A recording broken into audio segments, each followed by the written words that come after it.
భారతదేశంలో వివిధ రాష్ట్రాల్లో జరుగుతున్న మంచి విషయాలను మిగతా ప్రాంతం ప్రజలకు చేరవేయడానికి ప్రధాని నరేంద్ర మోడీ మన్ కీ బాత్ కార్యక్రమం నిర్వహిస్తున్నారని ఎంపీ రఘునందనరావు అన్నారు.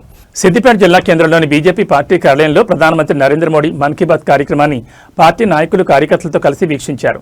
ఎంపీ రఘునందనరావు ఈ సందర్భంగా మాట్లాడుతూ ప్రధాని నరేంద్ర మోడీ ప్రతి నెల చివరి ఆదివారం నిర్వహిస్తున్న మన్ కీ బాత్ కార్యక్రమాన్ని ప్రజలందరూ విధిగా చూడడం అలవర్చుకోవాలని, తద్వారా మంచి విషయాలు నేర్చుకోవడానికి అవకాశం ఉంటుందని తెలిపారు. మధ్యప్రదేశ్లో మహిళలు సాధించిన ప్రగతిని ప్రధాని నరేంద్ర మోడీ మన్ కీ బాత్ ద్వారా వివరించారని, ఇలాంటి కొత్త విషయాలు తెలుసుకోవడం ద్వారా ప్రజలు ఉత్సాహవంతులుగా మారడానికి అవకాశం ఉంటుందని తెలిపారు. మన చుట్టూ ఉన్న పరిసరాల్లో మనం ఏం చేస్తే మనకు మంచి జరుగుతుందో తెలుసుకోవడానికి అవకాశం ఉంటుందని, మన్ కీ బాత్ కార్యక్రమాన్ని వీక్షించడానికి ప్రజలందరూ అలవాటుగా మార్చుకోవాలని సూచించారు.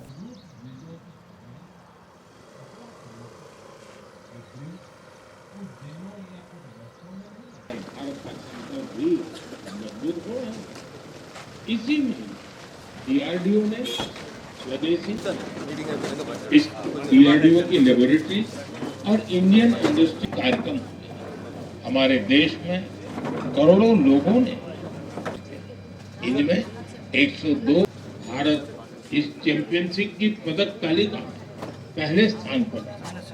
विश्व योगासन चैंपियनशिप की भी बड़ी चर्चा हुई। इसमें भारत ने कुल हमारी बेटियों को अपनी प्रतिभा दिखाने का अच्छा अवसर दे रही है। हर दिन नई रिसर्च हो रही है, नए एआई इनोवेशन सामने आ रहे हैं। इस दौर में एक सवाल बहुत महत्वपूर्ण है, लोगों की क्रिएटिविटी को कैसे बचाए रखा जाए। नई टेक्नोलॉजी के साथ आगे बढ़ते हुए हम अपनी जड़ों से, मुझे कई परिवारों ने संदेश भेजकर अपने अनुभव साझा किए। कितने ही परिवारों ने तय किया है को टाल दिया है। साथियों, कार पुलिंग को लेकर लोगों ने अनेक कार्यक्रम होने के साथ ही पूरे समाज का भी उत्सव होता है। हर परिवार की शक्ति हमें मजबूती देगी, हमें सफल बनाएगी। मेरे प्यारे देशवासियों, हमारे देश में जन्म मेहमानों को उपहार भी देते हैं। साथियों, महाराष्ट्र के नांदेड़ में एक परिवार ने अपनी विश्व योगासन चैंपियनशिप की भी बड़ी चर्चा हुई। इसमें भारत ने कुल है, ये योजना व्यक्ति की दुखद मृत्यु होने पर उसके परिवार को 2 लाख रुपए का बीमा कवर देती है। इसका वार्षिक प्रीमियम सिर्फ చివరి ఆదివారం గౌరవ ప్రధానమంత్రి నరేంద్ర మోడీ గారు మన్ కీ బాత్ కార్యక్రమాన్ని నిర్వహిస్తూ ఉన్నారు. ఇందాక మనం మన్ కీ బాత్ని సిద్దిపేట జిల్లా పార్టీ కార్యాలయంలో కార్యకర్త బంధువులతో కలిసి ఈ కార్యక్రమంలో పార్టిసిపేట్ కావడం జరిగింది. దేశంలో ఉన్నటువంటి ప్రతి కార్నర్లో జరుగుతున్నటువంటి మంచిని మిగతా పార్టీలలో ఉన్నటువంటి ప్రజలందరికీ తెలియజేస్తూ మంచిని ఎంకరేజ్ చేయడమే లక్ష్యంగా నరేంద్ర మోడీ గారు ఈరోజు మన్ కీ బాత్లో 2 మంచి మాటలు చెప్పినారు. ఒకటి, మధ్యప్రదేశ్లో ఉన్నటువంటి కొంతమంది మహిళా సోదరీమణులు వాళ్ళ ఊర్లో వాళ్ళ మున్సిపాలిటీలో పడేస్తున్న ప్లాస్టిక్ బాటిళ్ళని, ప్లాస్టిక్ చెత్తని వాళ్ళే సేకరించి పట్టణాన్ని అందంగా అలంకరించడానికి ఆ వేస్ట్ అయినటువంటి ప్లాస్టిక్ బాటిల్స్ని ఏ రకంగా ఉపయోగించినారని చెప్పడం జరిగింది. రెండో కార్యక్రమంలో నరేంద్ర మోడీ గారి పిలుపును మన్నించి మహారాష్ట్రలో ఉన్నటువంటి ఒక కుటుంబం పెళ్లికి దుబారా ఖర్చులు చేయకుండా ఆ ఊర్లో ఉన్నటువంటి 3500 మందికి 1,00,000 రూపాయల ప్రమాద బీమాని పెళ్లికి పిలిచి ఆ ఊర్లో ఉన్నటువంటి ప్రతి వ్యక్తికి ప్రమాద బీమాకు సంబంధించినటువంటి కాగితాలు ఇవ్వడం జరిగింది. ఇట్లాంటి వాళ్ళని ఆదర్శంగా తీసుకొని సమాజ హితం కోసం అందరము పనిచేయాలని చెప్తూనే చివరగా నాగాలాండ్ లాంటి ఒక హిల్ స్టేషన్స్ ఉన్నటువంటి ప్రాంతంలో బ్రిడ్జిలు కట్టడం కష్టమవుతుంటే ఒక వ్యక్తి గత 50 సంవత్సరాలుగా చెట్ల వేర్లని, చెట్ల కొమ్మల్ని కలుపుతూ ఆ హిల్ స్టేషన్స్లో ఒక ప్రాంతంలోంచి ఇంకో ప్రాంతం పోవడానికి బ్రిడ్జిలు నిర్మాణం చేసిన విషయాన్ని కూడా ప్రధానమంత్రి గారు ప్రస్తావించారు. దేశంలో ఎక్కడ మంచి జరిగినా, ఏ సంస్థ, ఏ వ్యక్తుల సముదాయం దేశ హితం కోసం పనిచేసినా వాటన్నింటినీ గుర్తించి వారిని గౌరవించడమే కాకుండా నాగాలాండ్లో ఆ చెట్టు కొమ్మలతోటి, వేర్లతోటి గత 50 సంవత్సరాలుగా పనిచేసి బ్రిడ్జిలు కట్టినటువంటి వ్యక్తిని భారత ప్రభుత్వం గౌరవించి పద్మశ్రీ ఇచ్చిందని కూడా ప్రధానమంత్రి గారు చెప్పడం జరిగింది. అందుకని దేశ ప్రజలందరికీ నేను చేసే అప్పీల్, మన్ కీ బాత్ కార్యక్రమాన్ని విధిగా అందరం వీక్షిద్దాం, దాంట్లో ఉన్నటువంటి మంచిని స్వీకరిద్దాం. మన చుట్టూ ఉన్న పరిసరాల లోపల మనం ఏం చేస్తే మనకు మంచి పేరు వస్తుందనే దిశగా మీరందరూ అడుగులేయాలని చెప్పి ప్రజలందరూ కూడా సవినయంగా అప్పీల్ చేస్తూ మన్ కీ బాత్ కార్యక్రమం వినడం అనేది అందరం కూడా ఒక ప్రతి నెల 4వ ఆదివారం రోజు దాన్ని ఒక హ్యాబిట్గా ఉదయం 11 గంటలకు చేసుకోవాలని సవినయంగా అందరికీ కూడా అప్పీల్ చేస్తూ ఉన్నాను. వారు all India Bharatiya Janata party అధ్యక్షులైన తర్వాత సంస్థాగత నిర్మాణంపై దృష్టి సారించి మొదటిసారి తెలంగాణ రాష్ట్రంలో 3 రోజుల పర్యటనలో బూత్ అధ్యక్షుల దగ్గర నుంచి మొదలుకొంటే పార్టీ సంస్థాగత నిర్మాణానికి సంబంధించి కార్యాలయాల ప్రారంభోత్సవం, రంగారెడ్డి రూరల్లో వారు ఫిజికల్గా పాల్గొనే ఒక కార్యాలయాన్ని ప్రారంభించడంతో పాటు మెదక్ పార్లమెంట్ పరిధిలో ఉన్నటువంటి సిద్దిపేట, మెదక్ 2 భారతీయ జనతా పార్టీ కార్యాలయాలని ఈరోజు గౌరవనీయులు all India Bharatiya Janata party అధ్యక్షులు నితిన్ నవీన్ గారు కొద్దిసేపటి తర్వాత ప్రారంభించబోతున్నారు వర్చువల్గా.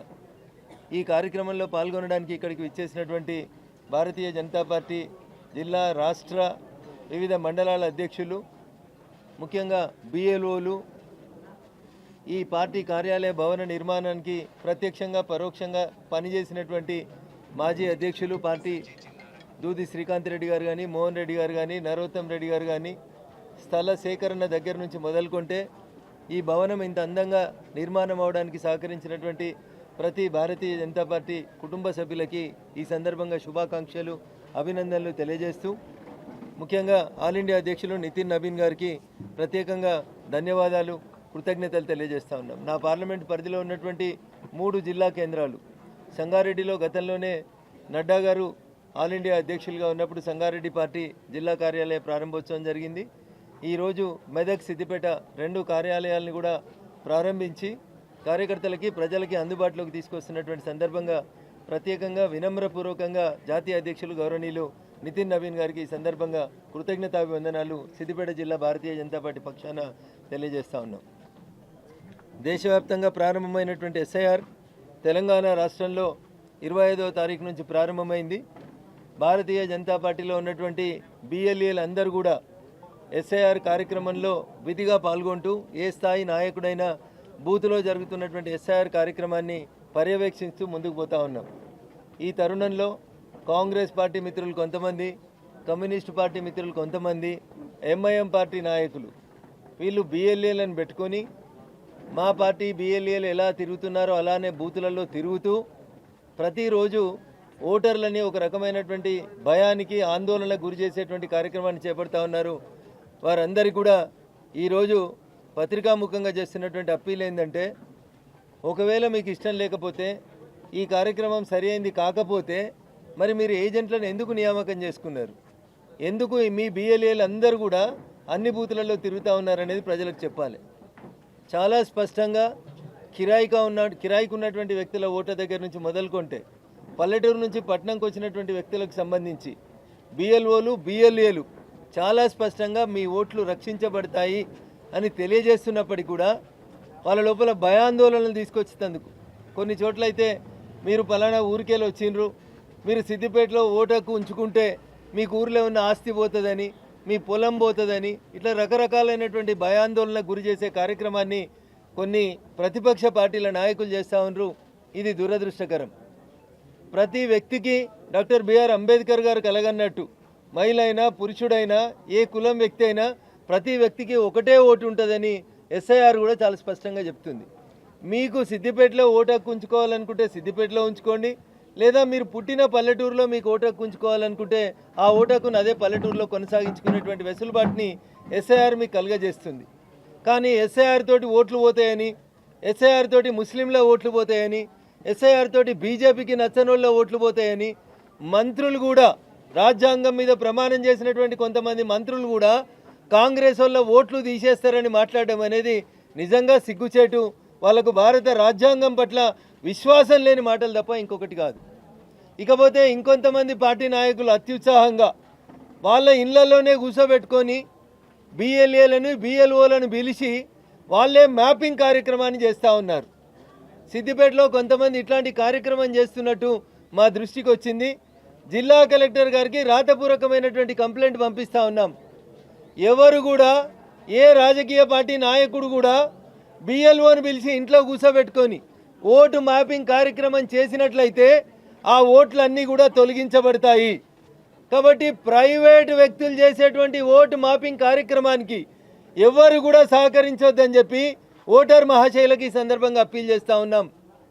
బిఎల్ఓ ఎన్యూమరేషన్ ఫాములు 2 కూడా మీ ఇంటికి తీసుకొని వచ్చి ఇస్తాడు.